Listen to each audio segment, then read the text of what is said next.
क्या ऑपरेशन सिंदूर का माता हिंगलाज से कुछ संबंध है? सोचिए।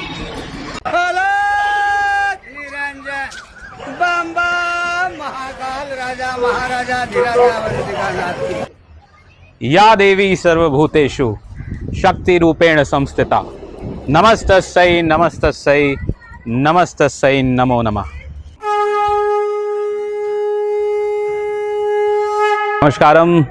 तो हम आ गए हैं आज हिंगलाज माता मंदिर, जो कि मध्य प्रदेश के छिंदवाड़ा ज़िले में है। 51 शक्ति पीठों में से एक माँ हिंगलाज का मंदिर पाकिस्तान के बलूचिस्तान प्रांत में है। वहाँ जो मंदिर है माता हिंगलाज का, वहाँ पे राम जी गए थे, जो उन्होंने तपस्या की थी। और जब हम मंदिर के प्रवेश द्वार पे देखते हैं तो यहाँ पे राम जी की मूर्ति लगी हुई है। शायद ये इसी का प्रतीक है कि राम जी जो है वो हिंगलाज माता के पास गए थे। लंका का जब युद्ध हुआ था उसके बाद वो वहाँ अपनी तपस्या करने और जो पाप है उनको नष्ट करने गए थे। देखिए, जब आप अगर बलूचिस्तान में जो हिंगलाज माता मंदिर है वहाँ का अगर दृश्य देखते हैं, वहाँ जो पहाड़ियाँ हैं जिस तरह की, अगर आप अम्बाड़ा से होते हुए सामने से अगर इस रोड से आते हैं तो लगभग आपको उसी तरह के पहाड़, जो कि यहाँ ओपन कास्ट है, कोल माइंस है, तो उस तरह के पहाड़ बिल्कुल वैसे ही बनते जा रहे हैं, जो कि सिमिलर दिखता है बलूचिस्तान में जो मंदिर है उस तरह से।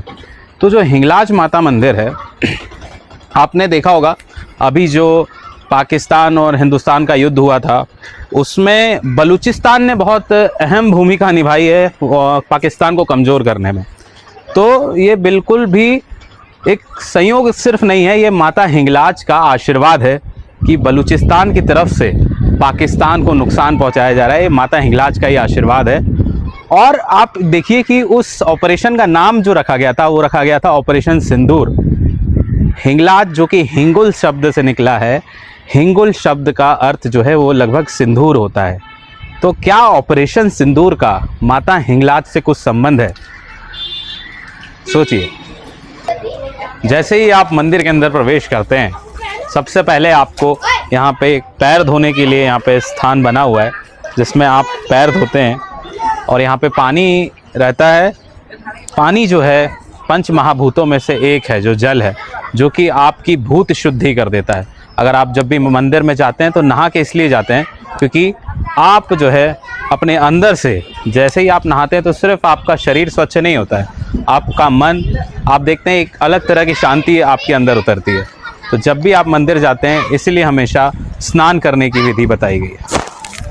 तो दरअसल में जब मंदिर के अंदर जाया जाता है उस समय आपके शरीर का गीला होना बहुत ज़रूरी है। आपने देखा होगा जो प्राचीन मंदिर है वहाँ पे लोग धोती पहन के और अपने शरीर को गीला करके जाते हैं। लेकिन अगर आप शरीर को पूरा गीला ना कर पाएँ, आप नहा के आएँ, तो आप अपने सर का जो ऊपरी हिस्सा होता है, तो यहाँ पे देखिए यहाँ नल लगा हुआ है, तो हम जल ले लेते हैं और सर का जो ऊपरी हिस्सा है उसको गीला कर लेते हैं। तो ये जो हिस्सा है आपका, जब आप इसको गीला कर लेते हैं तो आप जो शक्ति होती है मंदिर की उसको ग्रहण करने के लिए ग्रहणशील बन जाते हैं। तो ये जो बेसिकली पार्ट होता है सर के ऊपर का, उसको आप गीला करके अवश्य जाएं मंदिर के अंदर।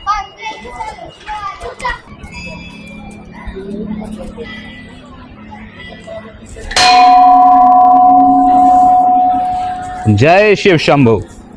यहाँ पे त्रिशूल बहुत बड़ा लगा हुआ है। जय शिव शंभू। तो जो 51 शक्तिपीठों की कहानी है उसमें जब राजा दक्ष के यहाँ से माता सती को आमंत्रण नहीं आया, फिर भी माता सती वहाँ पे चली गई और उन्होंने देखा कि यहाँ पे शिव जी का तो स्थान ही नहीं बना हुआ है हवन करने के लिए। तो उन्हें बहुत ही अपमान महसूस हुआ और उन्होंने उसी हवन कुंड में अपने प्राण त्याग दिए। जब शिव जी को ये पता चला तो वो माता सती का शरीर लेकर के पूरे ब्रह्मांड में घूमने लगे। तो विष्णु जी ने सोचा कि शिव जी ऐसा कब तक घूमते रहेंगे, तो उन्होंने अपने सुदर्शन चक्र से माता सती का जो शरीर था उनको चला करके 108 हिस्से कर दिए। उन 108 हिस्से में से 51 जो हिस्से हैं वो धरती पर गिरे और उन 51 जगह पर शक्तिपीठ की स्थापना हुई। जब 51 शक्तिपीठ की स्थापना हुई और जहाँ पे माता का सर गिरा, उस सर को हम माँ हिंगलाज के नाम से जानते हैं।